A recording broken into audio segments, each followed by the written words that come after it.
Hey people! So, quick update. I've been spending a lot of time doing some video editing for a project that's coming out in December I think you guys all might like. But anyways, recently I've been noticing the past week or two, people have been putting up their character predictions videos for DLC number 5 for Smash Ultimate, immediately after Terry Bogard came out.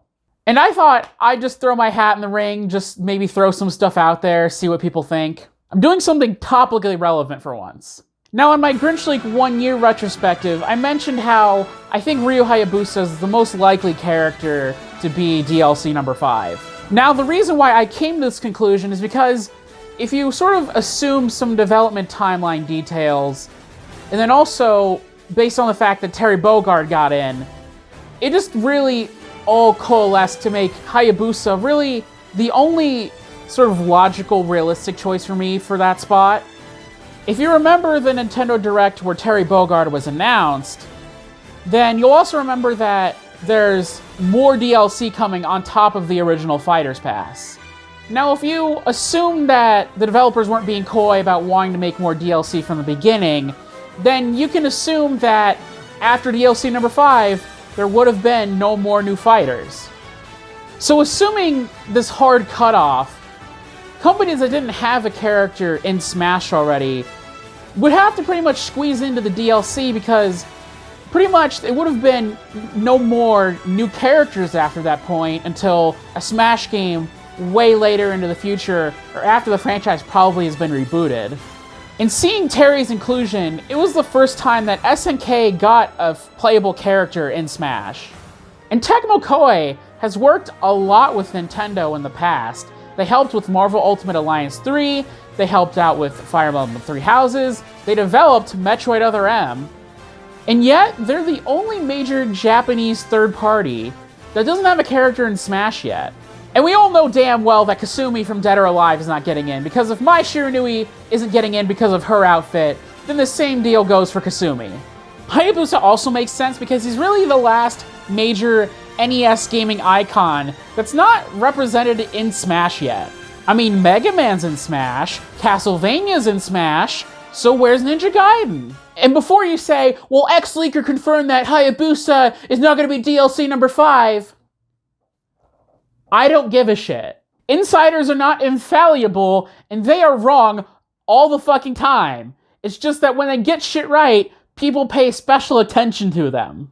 I remember during the Smash 4 DLC days, this insider named Liam Robertson had talked about how he thought Shovel Knight was coming to Smash Bros. You know why he thought this? It's because that he saw a mock-up for the Shovel Knight amiibo, and at that point, it was still using the Smash Brothers base, because Smash amiibo were the only amiibo that had come out previously. But he just made this conclusion that Shovel Knight was coming to Smash because of this. Now, I think that Ryu Hayabusa could fill an interesting niche that nobody else on the roster really has done so far. I think there's an interesting possibility pulling from the movesets of Dead or Alive, modern Ninja Gaiden, NES Ninja Gaiden, that you could have Hayabusa be a heavy ninja that uses a lot of items. I think the best way I could describe my idea is kind of imagine a cross between Sheik and the item play of the Belmonts, but way heavier and with a sword. Obviously, for a ninja, his frame data wouldn't be very good for being how heavy and having a sword, but I think he really could make up with it in terms of zoning people out with items, or maybe just having a lot of kill power. Now, I'm going to dedicate the end of this video to sort of my dream character, irrespective of, DLC number 5 for the Fighter's Pass. Someone who I think is possible, but very unlikely. You've been staring at him this whole video. Make Sora happen! The reason why I want him in is that the idea of a aerial combat-based, lightweight sword fighter really appeals to me. I mean, there are plenty of good lightweight characters, and there are swordsmen that really get close to that, but there's no sort of specific niche that covers both in the roster. The way I imagine Sora is he's kind of like Fox's weight, but sort of has the aerial combo ladder potential of Bayonetta, but with a sword. Of course, you can give him magic too. Now, I'm not going to go into a specific moveset here because I think there are people on YouTube who have covered that already way better than I ever could. Oh my god, could you imagine the costume potential for Sora? Like, Jesus Christ, there's so much they could do. I mean, where do you even start? I mean, you could start with, you know, Sora's different costumes from all his different games and appearances, but then you could also do different color variations based on the various forms he's had throughout the series. But then you could even have just characters who are connected to Sora as alternate costumes. I mean, the obvious alternate character skin would be Roxas, but I want more Kingdom Hearts music in Smash. And apparently due to Square Enix's 2 songs per character rule, there's enough variations of Sora within Kingdom Hearts that they can make them all costumes and allow 16 different songs in the series. Dude, for Sora's alts, you can have him use different Keyblades in each to represent all the different Keyblades that he uses throughout the series. And I want to talk about the potential Echo Fighter for Sora that nobody's mentioning right now.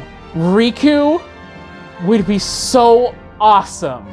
You could easily differentiate Riku from Sora by making him heavier and slower, but much more powerful and use a bunch of darkness attacks. The way I imagine their reveal trailer is done is very much a sequel to Heroes.